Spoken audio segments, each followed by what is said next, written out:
Alrighty, well, if there are no other events, let's go ahead and move on to our great presenter today. She gave me very specific instructions to read, so. Today, we are thrilled to welcome Amanda Weinraub from Connect Web Design Studio.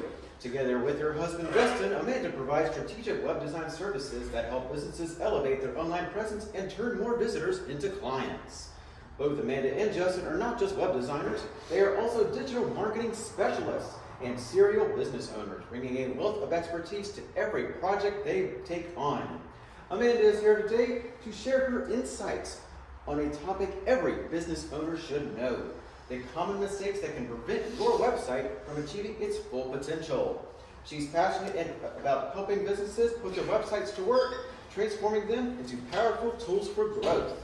You can learn more about their work and schedule a free discovery call at connectwebdesignstudios.com. Please join me in welcoming Amanda Weinraub.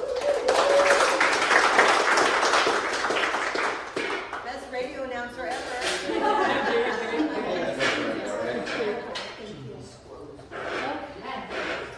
All right, first is the important thing. We need to take a picture. All right, is that okay, everyone? Yes. Yep. All right, I'll do it. Everybody in there? I don't know. Turn on. Everybody's in there. Okay, smile. 1, 2, 3. Okay. All right, so today what we're going to be talking about are the most common mistakes that small business owners make when designing their website. This is specifically for service-based businesses, think professional services, trades, things of that nature, not product-based. It's a little bit different with products, just to be clear. But one of the very biggest mistakes I see a lot of business owners make, the first one, is not having branded photography on their website. They're using all stock images. That's kind of way outdated. People want to see the business owner behind the business. So one of the things we highly recommend is that you invest in having a brand photography session with a local photographer and work with someone who is actually well informed about brand photography. That's also important. You don't want to just pick any photographer. They're not all created equal. You want someone that understands branding. But again, people want your audience wants to see the business owner behind the business, the team. Who are they going to be working with? Your About page is actually one of the #1 pages that people go to on your website. So it's really important to have an updated headshot and a really good bio. Okay, the next common mistake that I see made is that people do not have very clear messaging. Business owners overthink this. They try to be clever, they want to be cute, they try to be fun. They talk above their audience too much. They want to sound smart and intelligent. That's all great. You're an expert in what it is that you do, but your audience is not. So it's really important that you actually speak to your audience as if they're 5 years old on your website. It's super important. I can't tell you how many times somebody comes up to me, even in a 30-second pitch, or just introducing themselves. I have no idea what they do. No clue. And confused people don't buy. So it's really important to keep that message really, really simple. Another mistake a lot of people make is not using clear calls to action. So a call to action is simply put, if you don't know what that is, simply put, is telling your audience what it is you want them to do next. You think it might be obvious, you think, yes, they're going to just send me the text or the phone call or the email. It's not obvious to them. They don't know what you want them to do next. So on the very top of your website, if you think about the top of your website here, this is the first portion that you see when you open your phone or when you open a computer. There's 3 important elements. This is prime real estate right here. You want to have a dynamic image that pulls the eye in. You want to have a clear message, or marketing message as we call it, what you do, and a call to action. And that should all be visible from the top of your page, okay? All right, so the other key mistake that people make is not building their website with a strategy in mind. Your business goals should align with your website goals and how it's designed. So you want to have a primary goal and a secondary goal. If your primary goal is to grow your business and get more clients, You probably want to schedule a free consultation, or you want them to opt into a free lead magnet or a free offer on your website. That could be a secondary goal, but you want to have a primary goal and a secondary goal. Okay, copywriting. Let's talk about copywriting. Most business owners, when they design their website, they design it from their perspective, what they're thinking about, what they think they want their audience to know. You need to come from the perspective of your client. You need to think about it from their perspective and what they want to know. There's typically 6 questions. I'm not going to go over them right now, but there's 6 top questions your audience wants answered when they go to your website that are very important that you answer ahead of time. That sells your services for you. It primes them, it warms them up, it gets them eager. So when you get them on the phone, when you get them, on your discovery call or on Zoom, they're already ready to buy from you because you've really educated them and you've answered these questions on their website. Not mobile friendly. How many of you go to websites on your phone? A couple of us, I guess. Just a couple? Just 2. I think Just a there's couple. 2 hands. Just a couple. Oh, one more in the back. 3. About 80% of your visitors are going to your website from their phone nowadays. It's very important to be mobile friendly. A lot of people, they get their website done in Squarespace or Wix or something like that. Those are great platforms.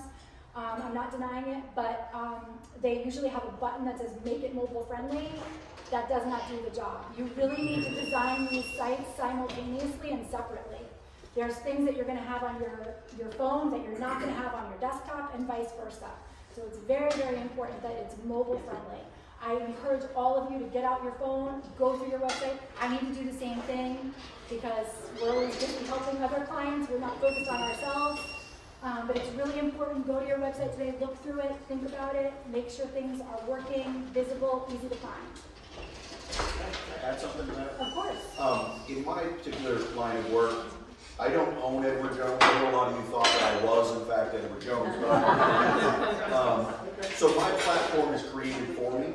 But one of the things I've noticed is I have clients call me and say, how do I do this? And my struggle is I see it from my side of the computer. I don't see it from the client serving side of the computer. So I have an elderly client who's going through a very difficult situation, and she really didn't know how to do the things that her spouse used to do. You kind of know where I'm going with that. And so I said, come on into the office, bring your laptop, because I need to see what she's struggling through, because on my side, I see all different things. Like mine's more about the trades and the relationship and all those things. So I think it's that client-facing part, make sure that you're aware if your viewership of your website is different from what's out there for your consumer, make sure that you're aware of that when you kind of handle these types of situations. So, and Edward Jones, are you allowed to have your own website developed, or do they limit that? Do they prevent you from doing that? the SEC limits. Yeah, okay, that's what I thought. Okay. We're not allowed. I knew some industries are not allowed. I mean, you can change your bio and stuff. Yeah, you can. change your You can't picture, have your own. but you can't.